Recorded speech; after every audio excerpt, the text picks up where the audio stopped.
Good evening, No Limits Nation. My name is Christy Segala. For those of you who don't know me, I'm a diamond coach with No Limits Nation. Tonight, I want to speak with you all a little bit about challenge groups and how to efficiently run them. Challenge groups to me are the beating heart of your business. These are the forums where we get our customers results, and we transform them into coaches. If you aren't running at least one challenge group a month, then you're not going to have success in this business. I'm running or I'm helping to run 8 currently. People need guidance and accountability to complete these home workouts. If you just make the sale and leave them to their own devices, chances are they're not going to complete it and they're not going to get results and you're not going to have a repeat customer and you're definitely not going to get a coach out of it. Just like anything else, there needs to be a beginning, a middle, and an end. So I'd like to break this all down for you and tell you how I run one of my groups. If this is your first time, start small. If you're nervous about jumping into a full-blown challenge group right off the bat, or you're having a hard time finding interested prospects, then run a free one for 7 days. Be creative and pick a topic that you can get people engaged with. You can start one like a water challenge, which I was just a part of, and people think, water? Like, how exciting could that be?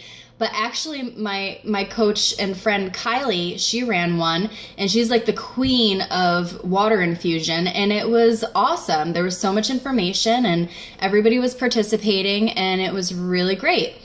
I just did a 30-day ab challenge where I posted a 10-minute ab workout daily for 30 days and people had to complete their daily ab workout. I had a lot of engagement from that. You can choose clean eating, and I know Maris and Aaron ran a crockpot challenge that I was a part of, and it was phenomenal. It was so much fun. So this gets them used to the challenge group format at zero cost to them, and people love free. So this gets them into the environment of a program challenge group. And once your free group is finished, it's a perfect opportunity to create a post where you're offering to graduate them to a 7-day Shakeology challenge or another longer term challenge group. It just gets their foot in the door. Next is the production phase of this is setting up your Facebook challenge group. First, you need to pick a program that is near and dear to you, especially if this is your first challenge group, because you'll have a lot more to offer your challengers in the way of advice if you have a personal connection with the program. I've run groups where I've completed the program, and I've run groups where I have not done the program, and the engagement in the groups, in the programs that I've done, way outreaches the other ones that I haven't. And you don't need to worry if you're new and you haven't completed a program yet. If you haven't, you should have one at least picked out, and it should be in the mail on its way to you this second because you need to be proof of the product. Choose one and make a post and see if anyone wants to go on the journey with you. People love relatability. If they feel the playing field is even, they're going to feel comfortable with you. They're not going to think of you as some like exercise god that's up on this pedestal. You know, if you're even levels, people are going to feel much more comfortable with you as well. So that's a bonus.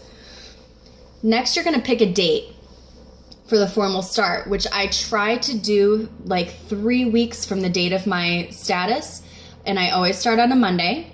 This gives people time to flirt with the idea a bit and then order their packages. Whoever likes my challenge group status, I reach out to them and I say, I see you liked my post on so-and-so challenge group. I don't know if this is for you or not, but if not, maybe you would know someone who'd like to do this with me. And then you go into the whole 5-step invitation process with them and go from there. If you're having a hard time finding prospects for your group, see if another coach would like to join with you, and you can both run it together and get more people that way. When I run groups of people, I ask what time they'd like to post, in the morning or at night, and then I take whichever one they don't want. This way, we're only responsible for one post a day, and the whole day in the group is covered, and we're not constantly asking what time they're doing what. A rule of thumb for me for doing joint challenge groups, and this is so huge for me, is putting people in other coaches' challenge groups. You never put a customer in someone else's challenge group and leave them on their own without helping to post. It drives me nuts when people do this. It's confusing to your customers. It's pretty much like abandoning them. And it's rude to be honest. It's disrespectful, and it's uncomfortable enough for some people to be in a challenge group, let alone throwing them somewhere where they don't know anyone and then just say, see ya, good luck with your, workouts. Chances are they're not going to stick with that group. Make sure your presence is known and ask the coach who created the group if there are any tasks that they need help with.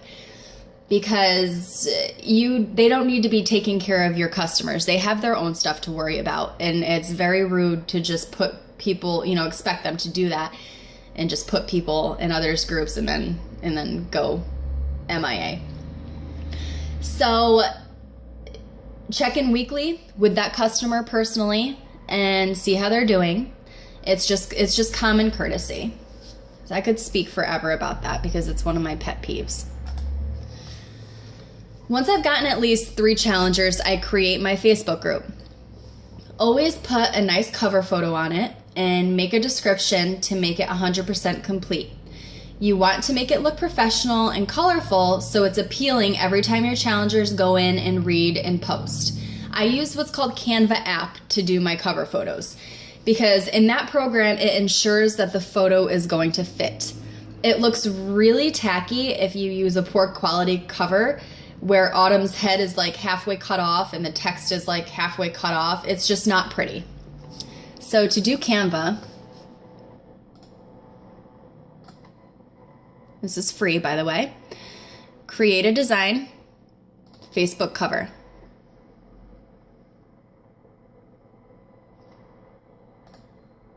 Now here is the blank template. Don't worry about the head there because that's not going to show up in your Facebook group.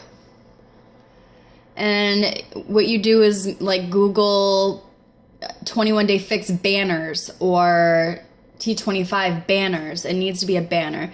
And save it to your computer. Upload your images to Canva. And then you scroll down. And we'll use the Shakeology one.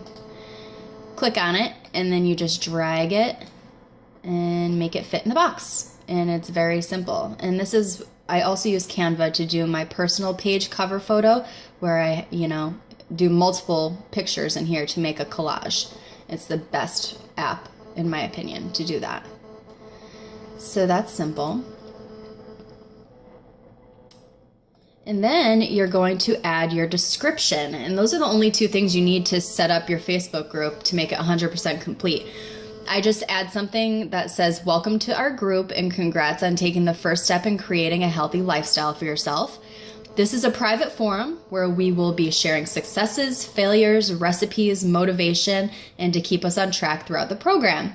And this description is very important because it might seem like second nature to us, but some people have no clue what a challenge group means. So you need to kind of lay it out for them and discuss the kinds of things that they can share in there so they feel more comfortable and they know what it's all about.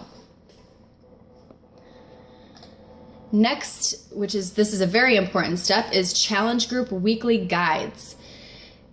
These guides are the backbone and foundation of your challenge group. They give the proper amount of information, recipes, cross-selling opportunities, business opportunities, success stories that go along with the program, and they have Shakeology posts. If you're not using these, you're reinventing the wheel. They're all set up in daily formats. I go in every Sunday, that's my scheduling day, and I buffer my posts for the following week for all of my groups because when you're running 8 at a time, you're not going to manually put in your posts every single time. I would be in a straitjacket. That's way too much work in my opinion. And I'll go over buffer next. So if you don't know how to access the group guides, I will show you where they are in your office. Sign into your Coach Online office. and then you're going to go to sales and marketing. And feel free to write down this stuff. I know there's a lot of information, so write down all the key points so you don't forget. Product toolkits. And then on the left-hand side, you're going to see all of the different programs that you can get information for. We'll do T25, my fave. And scroll down to challenge group guides, weekly coach guide. And there's a Word version and a PDF version. I always do the PDF version. I will tell you why. Because when you scroll down, there's images attached to these that you can download and put in your posts. And in the Word version, it does not download them. So download the PDF. And that's how you get to the guides. They should not be an option. Next is the Buffer app that I have mentioned. It is a social media scheduler. If you are running challenge groups without it, you are working way too hard. Like I said, I schedule a whole week, sometimes 2 weeks in advance. If I know I'm going to be extra busy or if I'm going on vacation. When I went to Florida, I scheduled 2 weeks in advance because I didn't want to have to worry about posting in all my groups while I was away. So to use Buffer,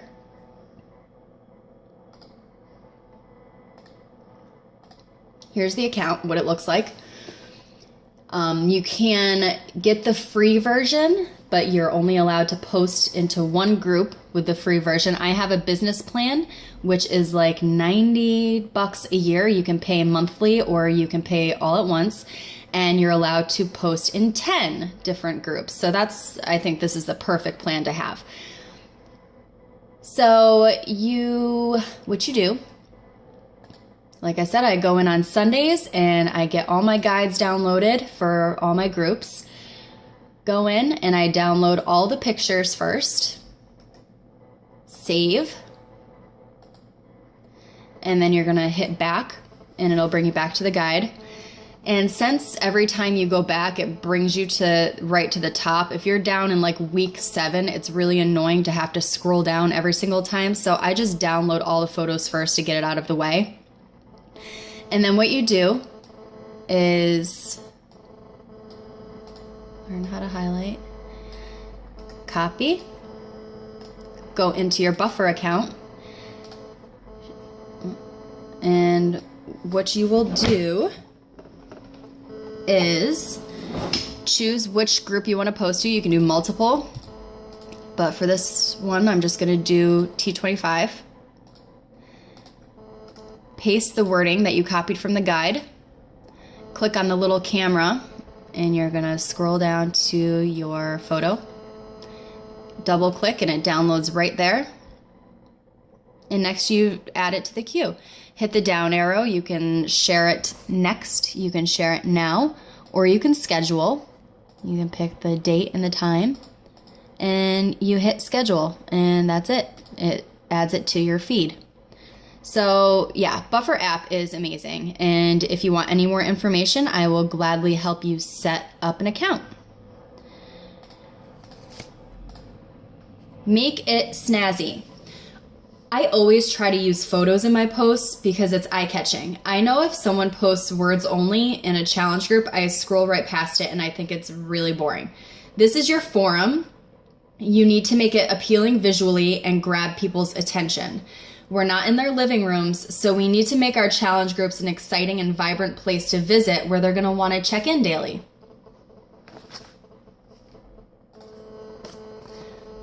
Posting in your group. Once you get your challenge group up and running, set a day of the week, I usually do Fridays, where you personally check in with each of your challengers and ask how their week went.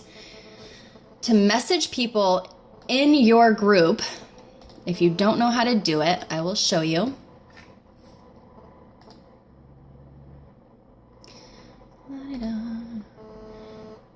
We'll go into my T25 group.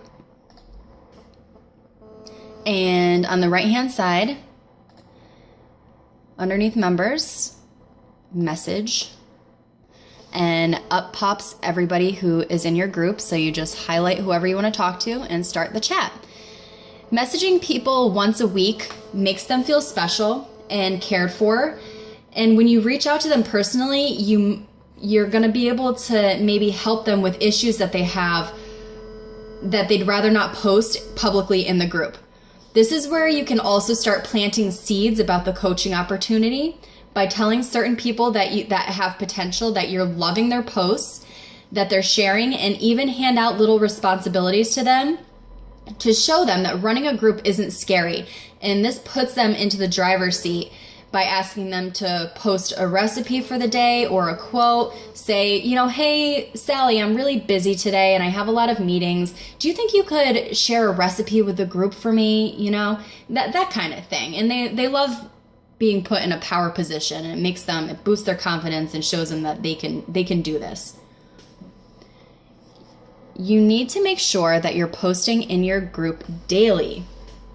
I shoot for at least twice a day to ensure my group is always producing information. You're going to have weeks where your groups are going to be dull and participation is going to be lacking, but don't give up and fall into the trap and just stop posting. You need to think of a cool game to play with a prize, or make a post that has a question attached at the end for your challengers to answer, to try to get people to re-engage.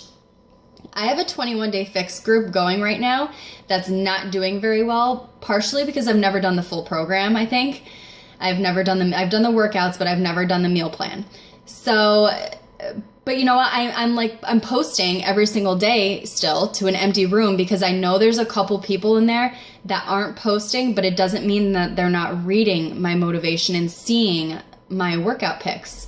And I know this for a fact because when I stopped posting for 2 days, they asked me where I went. So don't forget about our shy people, because just because they're not actively posting and sharing their sweaty selfies doesn't mean that they're not engaging. I have a lot of people, a lot of girls who private message me their before and afters, because it's very brave, and it takes a lot of courage to post your body, especially when you're not happy with it. That's very hard for people to share. So you have to be sensitive to the fact that, there are going to be people who are just reading and not posting. You still have to give them attention as well. Always leave a comment when your challengers post something. Leave a little encouraging sentence in there. Acknowledge that you're listening to them and appreciating the fact that they're participating. Acknowledge milestones. I like to do halfway marks and final week marks. Praise them for how far they've come and how proud of them you are for getting this far. People love reaching these milestones, and it gives them a boost of confidence and self-esteem by congratulating them. It just really keeps them going. Ending a group. This is like one of the most important parts of your group. When your challenge group is winding down, this is where you're going to hit them with the graduation to another program or the coaching opportunity based on how your group went. I do this on the day after the last workout usually. You never want to let a group fizzle out with no ending. People will be like, okay, cool. Like, now what do I do? You have to give them a continued path for growth by getting the next step up in the program, like 21-day fix to 21-day fix extreme, or say, you've done T25, you ready for insanity? Let's do this. Or at least continuing their Shakeology with the discount buyer opportunity. Just say to them, if you're gonna keep using Shakeology, there's really no reason in the world why you shouldn't be getting a 25% discount on it. So just reach out to them privately and ask them what they plan on doing to continue their new healthy lifestyle. Your business is really going to flourish and flounder based on how you run these groups. You need to put your heart into them, and you need to give them your full attention. People can tell if you're being fake or salesy. You need to go in there and pour out everything you know about the program, what worked for you, what didn't. Share your failures as well, because they need to know that you're human too. Just like today, I posted in my T25 group because yesterday I missed a workout. And today I was like, you know what? I missed my workout yesterday. I didn't push play, but I'm going to do double day Friday today. And tomorrow I'm going to make up that workout on my Saturday that I'm, usually taking off. So just let them know you're human. They'll really appreciate that. So that's all I have for you tonight. I hope there's some good information that you can use and apply to your groups. And if you have any questions for me, I'd love to hear them. Thanks so much.